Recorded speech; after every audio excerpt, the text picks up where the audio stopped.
আসসালামু আলাইকুম ওয়া রাহমাতুল্লাহি ওয়া বারাকাতুহু। সম্মানিত দর্শক, জানো এবং মানো চ্যানেলে আপনাদেরকে স্বাগতম। দেখুন দর্শক, আপনি যখন কোনো জিনিস ক্রয় করেন তখন আপনি কয়েক জায়গায় যাচাই বাছাই করে ভালো জিনিসটাই ন্যায্য মূল্যে ক্রয় করেন, অথবা আপনার কোনো বিশ্বস্ত দোকান থাকলে সেখান থেকে আপনি ক্রয় করেন এবং মনে মনে তৃপ্তি পান যে জিনিসটা ভালোই হয়েছে এবং মনের মতোই হয়েছে।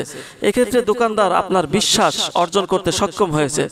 সম্মানিত দর্শক, আমি যেটা বোঝাতে চাচ্ছি সেটা হলো, আমরা নামাজের মধ্যে তাকবীরে তাহরিমার পরে হাত বাঁধার ক্ষেত্রে আমরা অনেকেই হঠাৎ বুকে হাত বাঁধা শুরু করেছি, অথচ পূর্বে আমরা নাভির নিচে হাত বাঁধতাম আর সেটাই হলো নিয়ম। কিন্তু দর্শক, আপনি হয়তো কোনো একটা দলিলের ভিত্তিতে বুকে হাত বাঁধছেন, কিংবা আপনি কোনো আহলে হাদিস আলেমের নিকট শুনেই বুকে হাত বাঁধা আরম্ভ করেছেন, অথচ এই আহলে হাদিস আলেমের তুলনায় ইমাম আবু হানিফা রাহমাতুল্লাহি আলাইহি সব দিক দিয়ে, অর্থাৎ জ্ঞান, আমল, স্তর, অর্থাৎ রাসূলুল্লাহ সাল্লাল্লাহু আলাইহি ওয়াসাল্লামের যুগের বেশি কাছের, অর্থাৎ তিনি কয়েকজন সাহাবীকেও সচক্ষে দেখেছেন, অর্থাৎ তিনি তাবিঈন।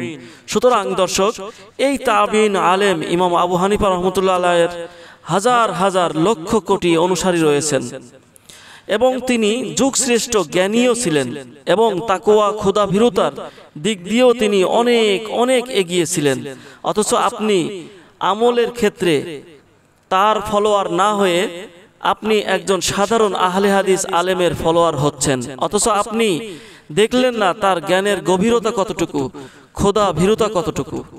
আর যদি দর্শক আপনি বলেন যে আমার কাছে বুকে হাত বাঁধার ব্যাপারে দলিল আছে, তাহলে আমি মেনে নেব যে আসলেই আপনার কাছে দলিল আছে, কিন্তু আপনি জানেন না আপনি পুরুষ, এই দলিল আপনার জন্য নয়, মহিলাদের জন্য। অথচ দুনিয়ার কোনো জিনিস ক্রয় করার ক্ষেত্রে আপনি যাচাই বাছাই করে এ দোকান ও দোকান ঘুরে ভালোটাই ক্রয় করছেন, কিন্তু নামাজের হাত বাঁধার ক্ষেত্রে আপনি তা করেননি। এক হাদিসের উপরেই আমল করছেন, যেটা মহিলাদের হাদিস। অতএব দর্শক, নাভির নিচে হাত বাঁধার ক্ষেত্রে হাদিস ও বড় বড় ইমামগণের মতামত বর্ণনা করা হলো।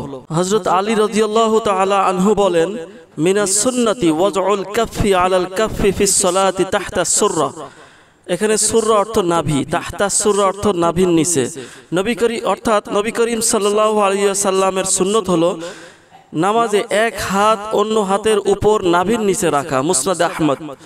হযরত আনাস রাদিয়াল্লাহু তাআলা আনহু হতে বর্ণিত, সালাসু মিন আখলাকিন নবুওয়াহ তা'জিলুল ইফতার ওয়া তাখিরুস সুহুর ওয়া ওয়াজউল ইয়াদিল ইয়ুমনা আলাল ইউসরা ফিস সালাতি তাহতা সুররা। তিনটি বিষয় রাসূলুল্লাহ সাল্লাল্লাহু আলাইহি ওয়াসাল্লামের নবী স্বভাবের অন্তর্ভুক্ত।